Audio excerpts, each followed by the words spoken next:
I'm Don Ennis. Thanks for rising up. I'm recording this on Saturday, September 24th, at the Bands Off Our Bodies rally. Governor Lamont is here, state senators are here, lieutenant governor is here, the entire Connecticut delegation, mayors from all across Connecticut are here. And you're here because I've got it all recorded.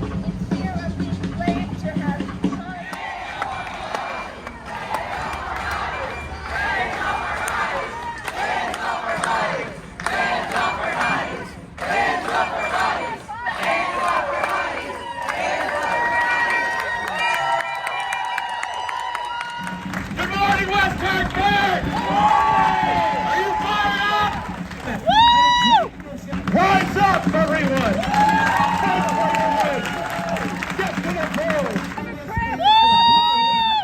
It's important not just to women, but to all of us. Men, where are you going to be on this issue?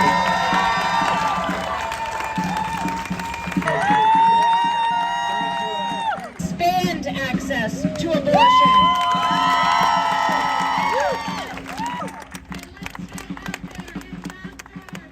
We have and need state leaders that support women's reproductive rights, and we are so very grateful to have the strong and committed leadership of our Governor Ned Lamont and the determined and impassioned leadership of Lieutenant Governor Susan Weissowitz here to speak with us today. We are 45 days to November 8th.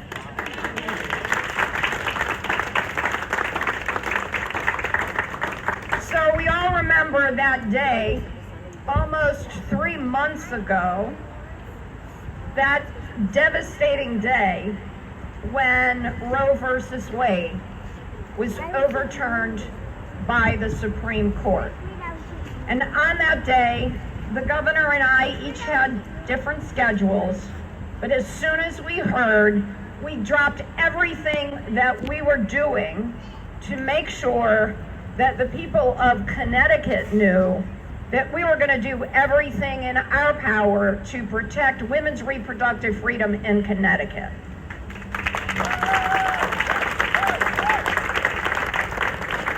And we even spoke to the women outside of Connecticut who live in those states that Mayor Cantor mentioned that have banned abortion, to let them know that they could come to Connecticut to receive critical health care, and the doctors that provide that care would not be treated like felons. Now, on the other side, our opponent, whose initials are aptly BS, was extremely quiet. He refused to be interviewed on camera or even to pick up the phone and talk to reporters about his position on the Supreme Court overturning Roe versus Wade. It is my pleasure to introduce Governor Lamont. Have said with certainty that we will fight anti-choice forces on every front. We will fight them in the courts. The Attorney General has said that. We'll fight them in the legislature. Look at all these legislators that you can vote for. We'll fight them on our town legislative bodies. Look at all the mayors and local elected. Fight them at the ballot box on November 8th, right?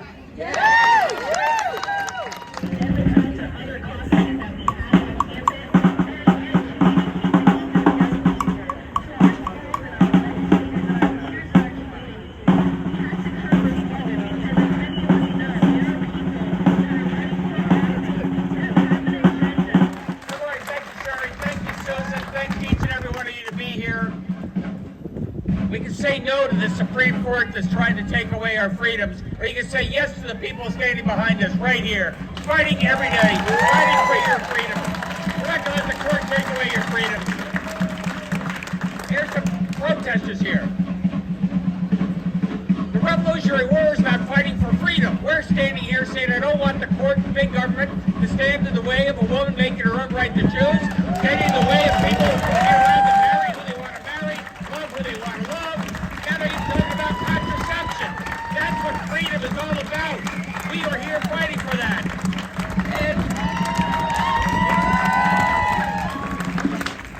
So there's a great irony that's happening here right now, which is that there's a guy dressed up in colonial garb in the back playing his drums. Say hi to him. There's a woman standing down here shouting with the American flag. And they seem to have forgotten about what it is that they're trying to say they were creating here. Because the people dressed up in colonial garb who found this country valued the freedom of speech that we are here to do right now.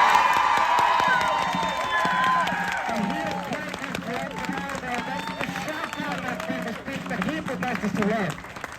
This woman is draping herself in the flag that stands for everything she is here to oppose. The freedom of our choices as Americans.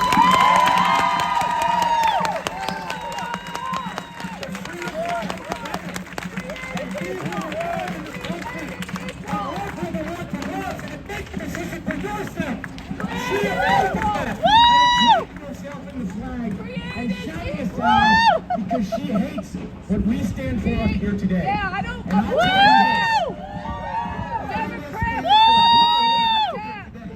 So why'd you come out here today? Because someone has to speak up for people that don't have a voice. Our body, not the body of the unborn. The only one who makes a decision is a living being, not a dead person. That's assault. Knock it off. Go to a war zone, see how the assault is.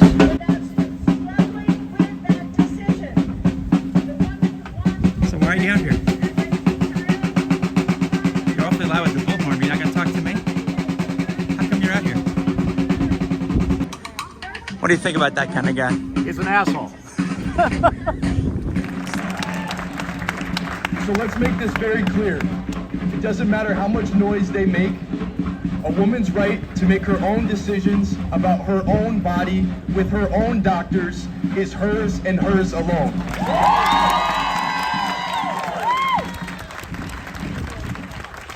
We've seen this over decades.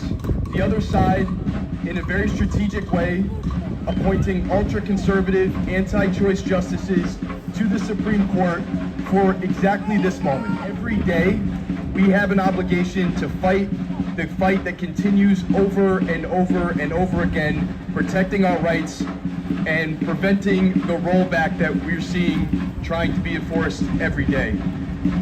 And it's communities like this that are what's going to change this and prevent it from happening. Across the country, it's the tale of two legislatures. Democrats who are working to protect a woman's right to choose, and Republican legislatures that are looking to roll rights back. And we know it's just the tip of the iceberg. It's the LGBTQ community that's under attack next. It's access to contraceptives. It's everything that we hold dear.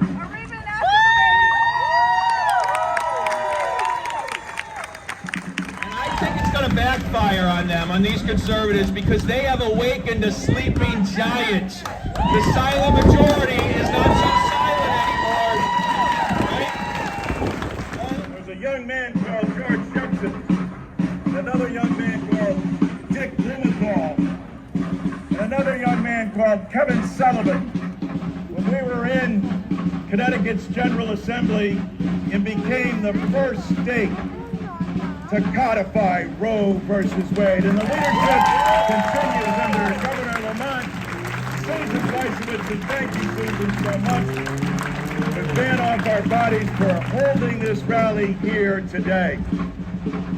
Women's reproductive rights are on the ballot. They're on the ballot with so many other rights. Because your vote is going to make all the difference in whether or not we remain a governmental body that sticks up for a woman's right to choose. that stands for women's reproductive rights.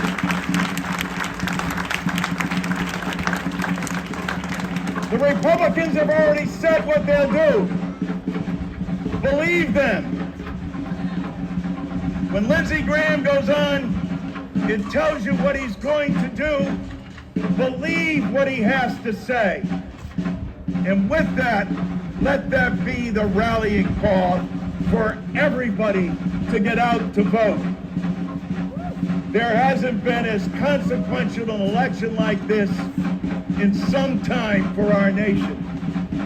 And whether it's the very fabric of our democracy and people's access to the polls, and my God, the peaceful transition of governance that we witnessed on January the 6th.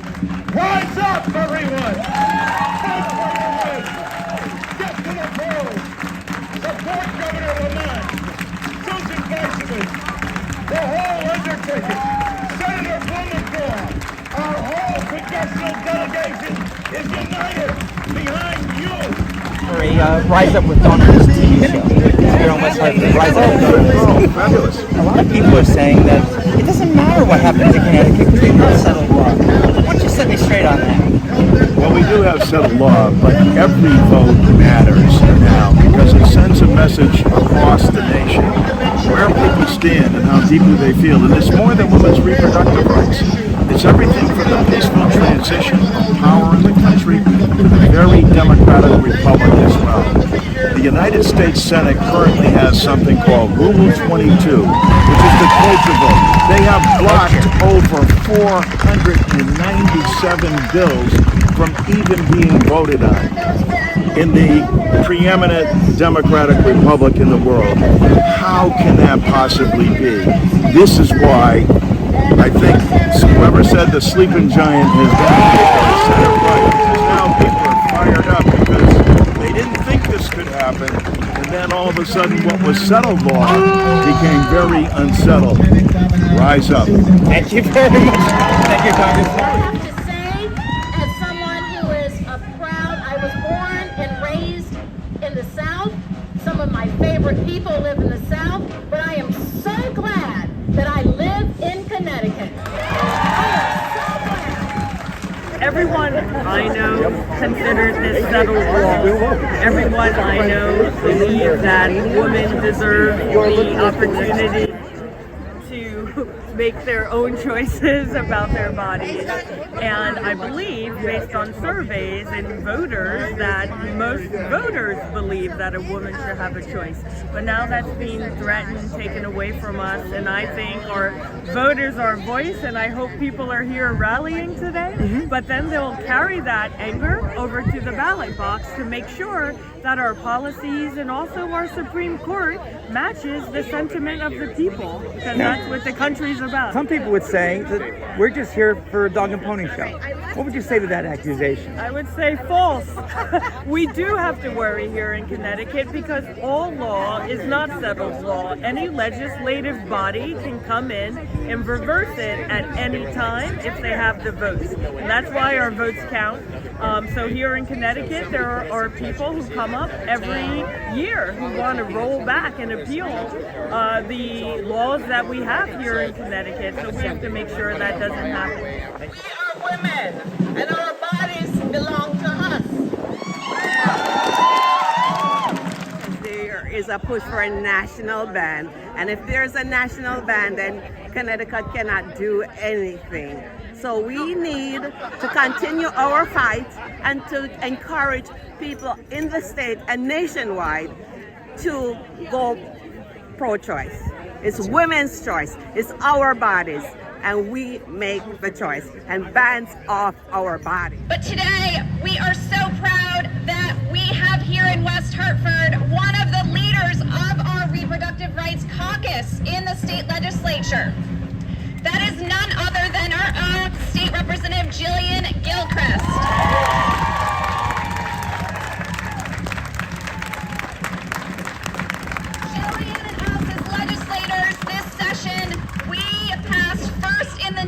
Legislation to be a safe harbor for any patient, any provider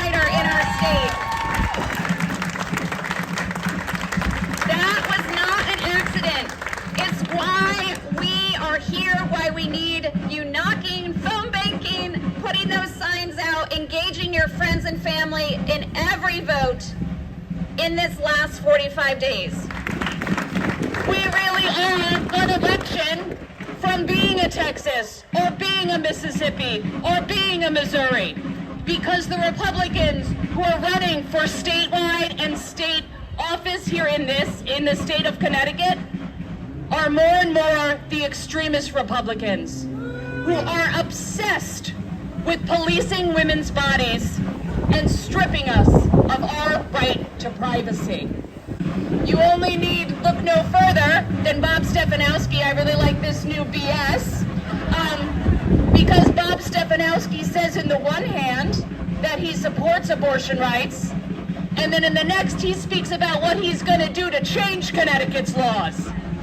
He talks about restrictions he's going to put on Connecticut's abortion laws. Restrictions are how we got to this place where we are right now. It's restrictions that got us to the overturning of Roe.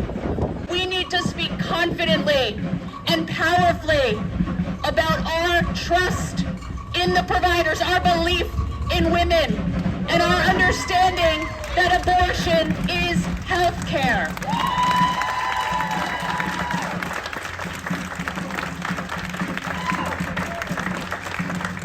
And so this November, abortion is on the ballot. Contraception is on the ballot.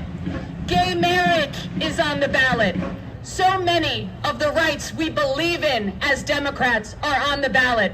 So let's get out there and vote pro-choice, Democratic in November. Thank you. I'd say we only have our rights because we keep electing pro-choice Democrats, and so we need to keep at it, or we'll turn into another state as quickly as we're seeing things change across the country. Acknowledge the fact that Connecticut has become a sanctuary for people across the country because of elected officials like Jillian, like all the other pro-choice Democrats that we are elected. Otherwise, we wouldn't. Otherwise, we wouldn't have the laws that we have, where people can come from out of state and get abortion care here. This is also for folks who are not identified as female but are trans men.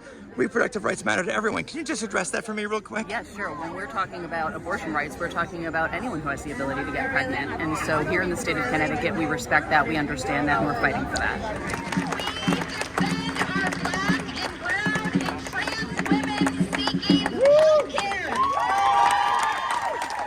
Trans bodies and trans rights. Why did you include that in your speech? Well, to me, it's so critical that we are inclusive in how we talk about reproductive freedom, because that is the reality. And we have to make sure, especially folks who are marginalized, like our trans women, our trans sisters, our black and brown sisters, they've been fighting for care for so long, and we have to make sure as we fight for these rights that we're talking about everyone who is seeking reproductive care. And trans men have babies too. Exactly. They have a uterus. Exactly. Anyone with a uterus is Exactly. affected by this. Exactly. We have an amazing Attorney General. His name is William Firewall Tom. I was in the Supreme Court. We were in the Supreme Court on Little Sisters of the Poor, the abortion case before Dobbs, and we were there for Dobbs. And I regret that we did not prevail. We gave them everything that we had, but they were ready to take rights away from all of us, and they did it. And in that moment, for a second, I thought, well, that's it. It's over. We lost. That's the end of the fight. For a second. And then I realized quickly, that was not the end of the fight. That was just the beginning. Because I knew, even though we have codified Roe versus Wade in this state, and we have the strongest possible firewall for women, patients, doctors, nurses, healthcare providers, they will come for us. They will come for us. And so they have. You heard just this past week, Lindsey Graham, Marco Rubio, they want to pass a federal ban on abortion, a national ban in Congress. And let me just tell you, there is utterly no basis in law no basis in the Constitution to ban abortion on a national, on a federal basis. And if they try, I will be the first to sue.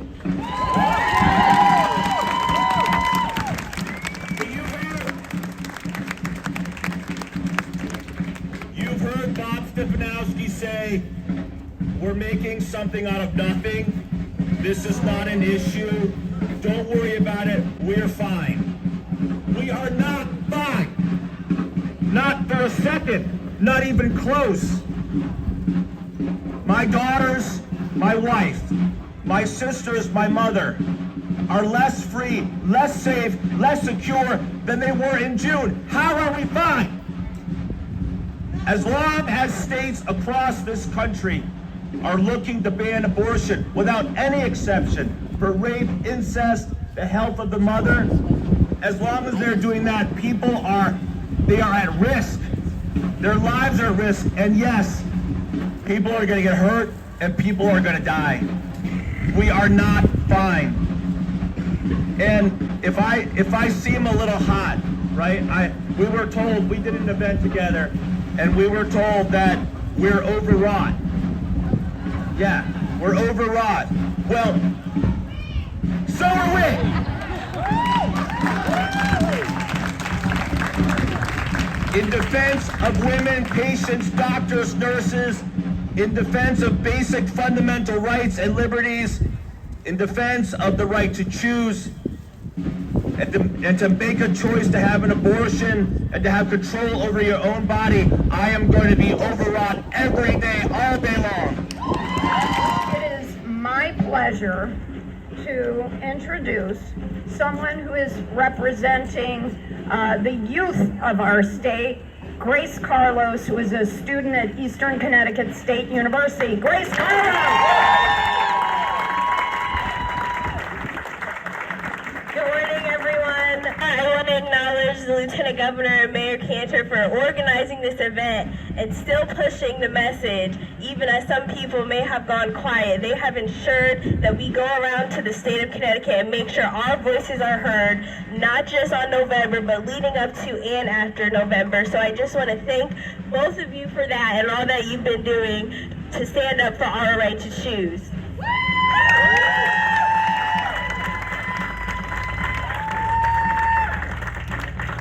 As a young person and a person of color, it was very frightening to hear what was going on. As we all know, many black and brown women are already targets when it comes to abortion and already lack access to safe abortions.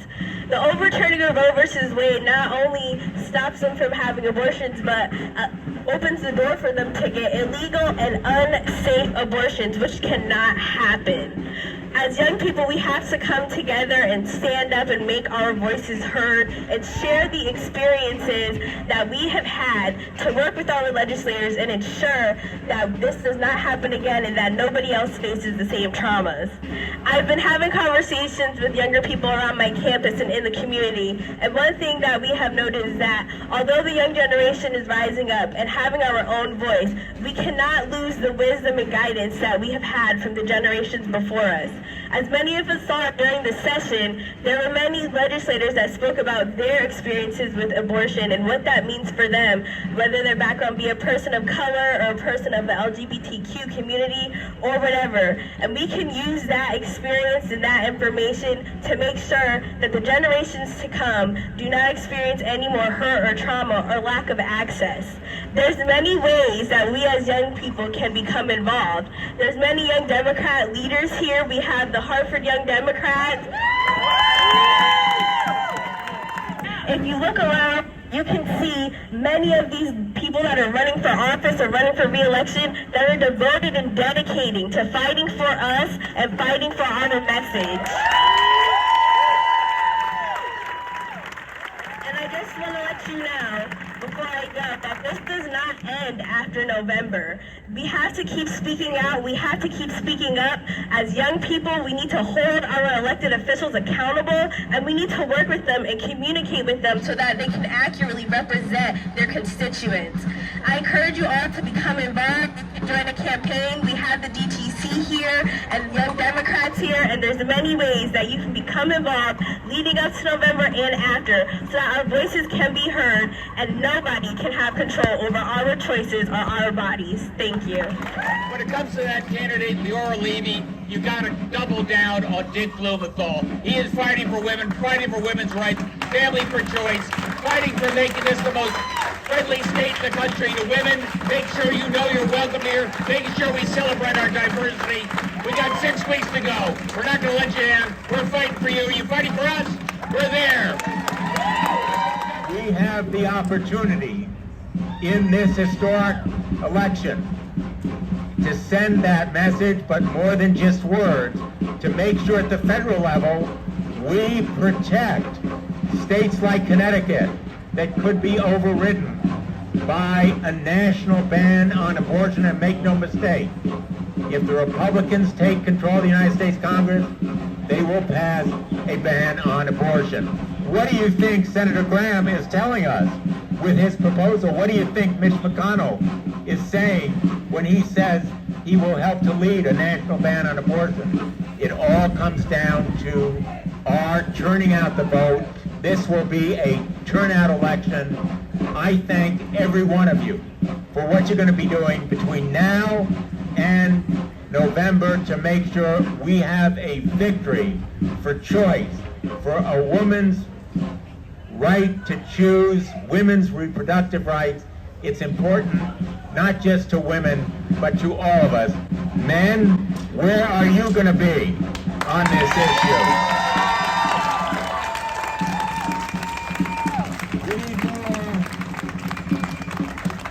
We need more than a few good men. We need every man on this issue. Not only are the elected officials here, but protesters are here. There's drummers. There's a guy with a bullhorn. That's part of being a free country, right? Thanks for rising up. I'm Don Ennis.